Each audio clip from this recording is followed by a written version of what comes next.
성도 여러분들 안녕하십니까? 안교교과 방송에 함께 하신 우리 성도님들을 진심으로 환영합니다.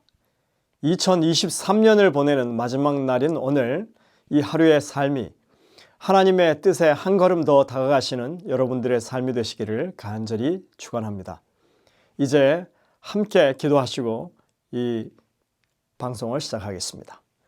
하늘에 계신 아버지 하나님, 한 해를 주님 손으로 지키시고 인도해 주셔서 감사드립니다. 마지막으로 보내는 이 한날을 우리가 다시 한번 말씀을 펴고 주님 앞에 도우심을 간구하오니 우리에게 말씀하시고 깨우치시고 여전히 주님이 우리와 함께 하심에 대한 확신을 가지고 이 하루를 살아갈 수 있게 하시고 또 새로운 한 해를 맞을 수 있는 저희들 되게 인도하여 주옵기를 예수님의 이름으로 간절히 기도드립니다. 아멘. 2024년 제1기 안교 교과 과정은 시편을 주제로 하고 있습니다. 시편은 성경 가운데서 주옥 같은 기도와 찬송이 가득 차 있는 책입니다. 자신의 신앙을 노래로 표현했던 이들 가운데에는 일반 평민도 있고 또 시인도 있었습니다. 왕도 있었고 제사장도 있었습니다. 각자의 삶에서 겪었던 일을 시라고 하는 형태로 노래하면서 기쁨이나 슬픔이나 혹은 절망을 표현하고 있습니다. 이렇게 쓰여진 시편은 개인적으로 또는 공동체 생활 가운데서 다양하게 읽히고 노래로 불려졌습니다.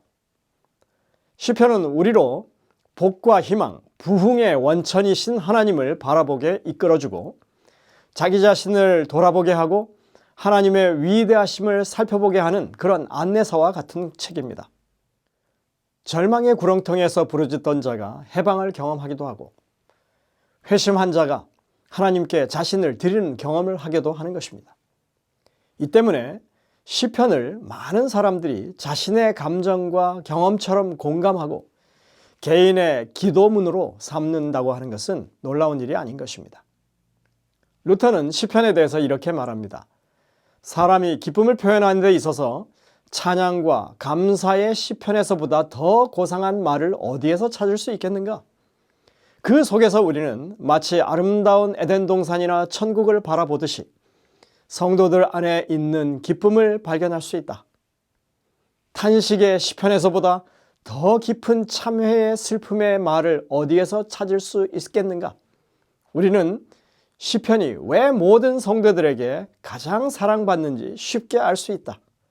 누구든지 어떤 경우라도 자신의 필요에 꼭 들어맞는 시편을 찾을 수 있으며 마치 자기 자신을 위해 기록된 것처럼 적절하다고 느껴지는 시편을 발견할 수 있기 때문이다. 다른 어떤 책에서도 이보다 더 나은 기록을 찾을 수 없다.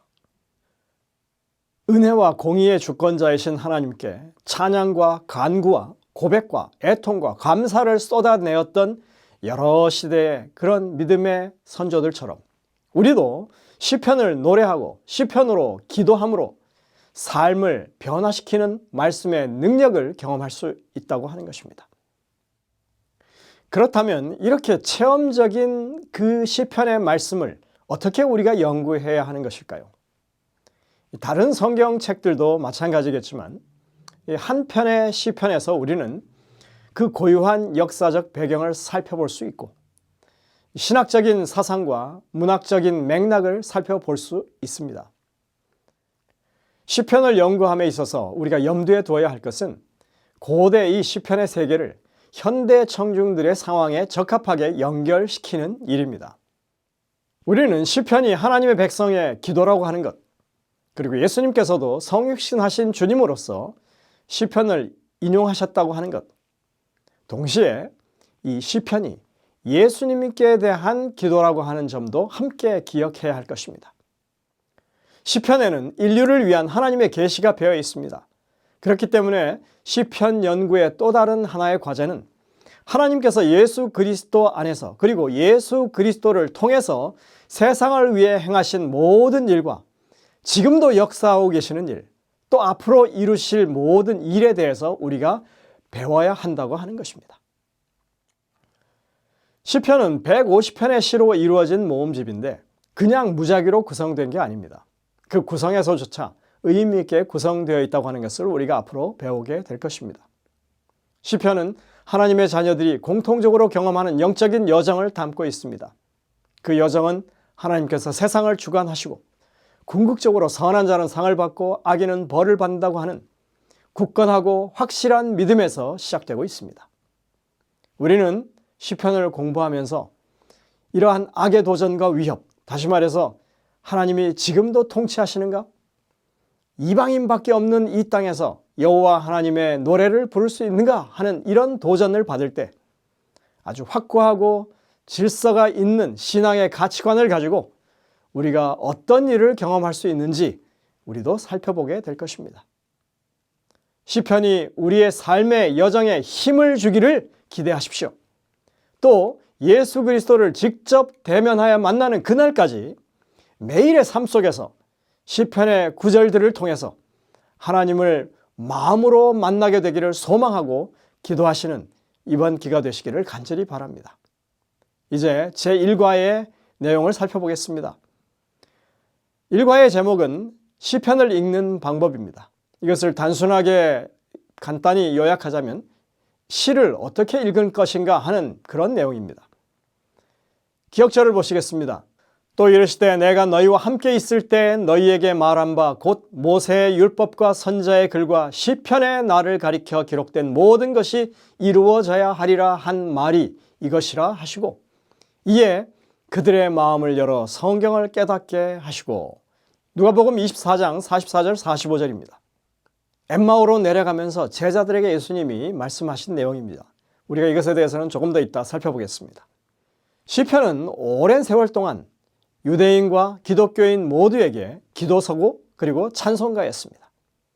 시편은 시편 기자들이 기록한 하나님을 향한 글이긴 하지만 사람의 뜻대로 기록한 것이 아니라 그 시상이라고 하는 것은 그들에게 영감을 주신 하나님께로부터 비롯된 것입니다.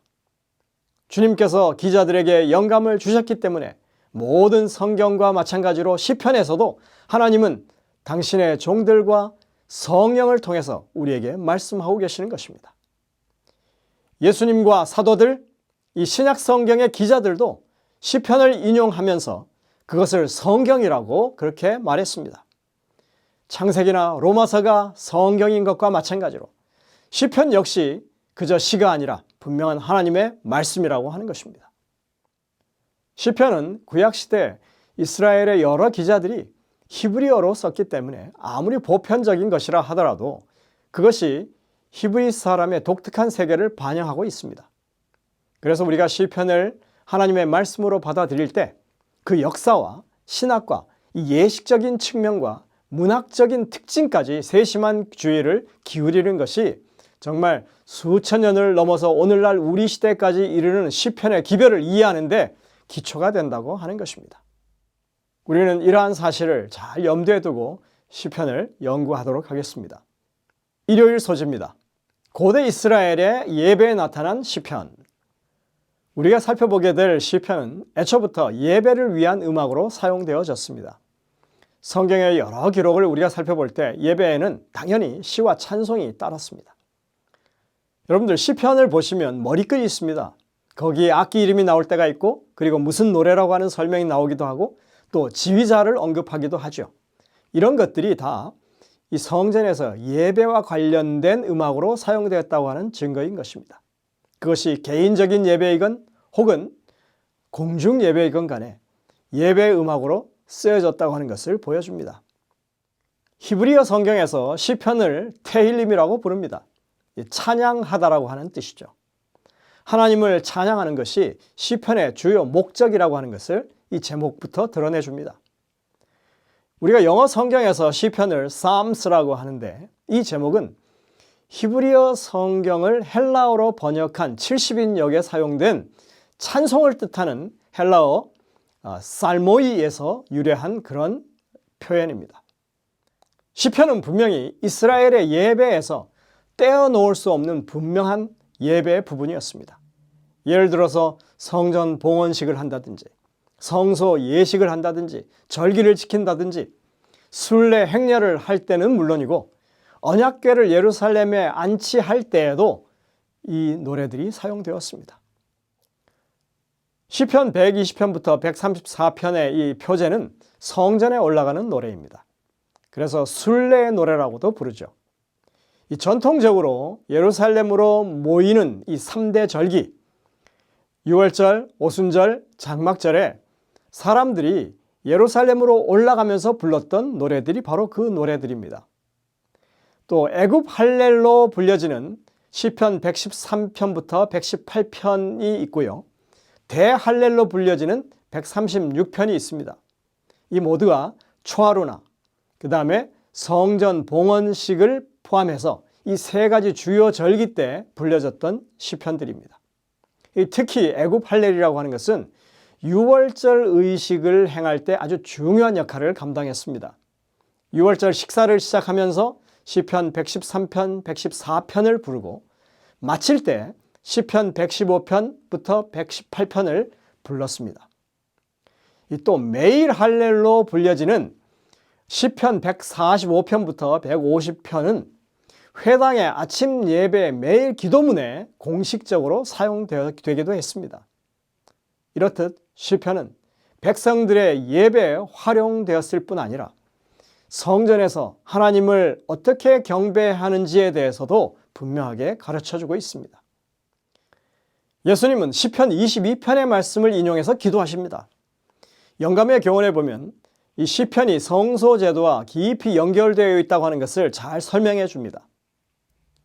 다윗이 성소봉사를 위해서 시편을 많이 작곡했다고 하는 것입니다. 다윗은 그의 능력이 미치는 온갖 방법으로 이 감명을 깊게 하고자 노력했다. 노래 부르는 것을 종교적 예배의 필수 부분으로 삼았고 다윗은 시편을 만들어서 성소 봉사에서 제사장들이 사용할 수 있게끔 했을 뿐 아니라 백성들이 연중 절기에 성소를 향해서 여행을 떠날 때 역시 노래를 부를 수 있게 했다. 이같이 애쓴 가만은 멀리까지 미쳤고 온 나라를 우상 숭배에서 해방시키는 결과를 가져왔다. 부조화 선지자 711쪽에 와이스는 이렇게 말했습니다. 그러니까 찬미를 부르는 것이 우리 삶에 감화를 끼친다고 하는 것입니다. 그렇기 때문에 시편은 구약에서뿐만 아니라 신약 시대에 와서도 이 초기 교회에서 그것이 계속 활용되어서 공동체 내에서 시편이 아주 중요한 역할을 했던 것을 우리가 찾아볼 수 있는 것입니다. 골로새서 3장 16절에 이렇게 말합니다. 그리스도의 말씀이 너희 속에 풍성히 거하여 모든 지혜로 피차 가르치며 권면하고 시와 찬송과 신령한 노래를 부르며 감사하는 마음으로 하나님을 찬양하고 에베소서 5장 19절입니다. 시와 찬송과 신령한 노래로 서로 화답하며 너희 마음으로 주께 노래하며 찬송하며. 여러분들 이 두 구절에서 반복되는 부분이 있습니다. 바로 시와 찬미와 신령한 노래를 마음으로 부르고 찬양하는 일에 관한 것입니다. 이 일이야말로 우리의 신앙을 주님께 더 가까이 이끄는, 그리고 신약의 이 초기 교회 신앙의 축을 이루었다고 하는 것을 보여주는 것입니다. 신약에서도 이렇듯이 시편의 활용이 교회의 핵심이 되었다고 하는 것을 우리가 주목할 필요가 있습니다. 신약 시대의 신앙은 예수 그리스도의 메시아 되심을 전하는 일이었습니다. 이번 주 기억절을 한번 살펴보시기를 바랍니다. 예수님이 엠마오로 가면서 제자들에게 분명하게 설명합니다. 성경의 말씀을 통해서 자신이 메시아 되심을 가르치셨다, 이렇게 말합니다. 그런데 거기에 시편이 포함되어 있는 것입니다. 다시 말해서 시편을 통해서 예수님이 메시아 되심을 우리가 분명하게 깨달을 수 있다고 하는 말입니다. 시편은 노래 그 이상입니다. 이 시편은 정말로 우리의 마음을 예수 그리스도를 향하게 하고 또 그분을 찬양하게 이끄는 그런 역할을 한다고 하는 것입니다. 그리고 하나님께 진실된 신앙의 뿌리를 내리게 하는 하나님의 말씀이라고 하는 것을 우리가 다시 한번 생각할 수 있는 것입니다. 오늘 여러분들 그러한 경험이 여러분들의 삶에 이어지기를 간절히 바랍니다. 기도하시겠습니다. 하늘에 계신 아버지 하나님, 참으로 우리로 하여금 시편을 통하여 찬양하는 것이 우리의 삶에 어떠한 유익이 있는지 깨닫게 해주시니 감사드립니다. 이 말씀을 통하여, 이 노래를 통하여 우리가 주님을 더 가까이 하고 주님과 교통하고 주님께 온전한 신뢰를 가질 수 있다고 하는 것을 경험하는 저희들 되게 인도하여 주옵기를 예수님의 이름으로 간절히 기도드립니다.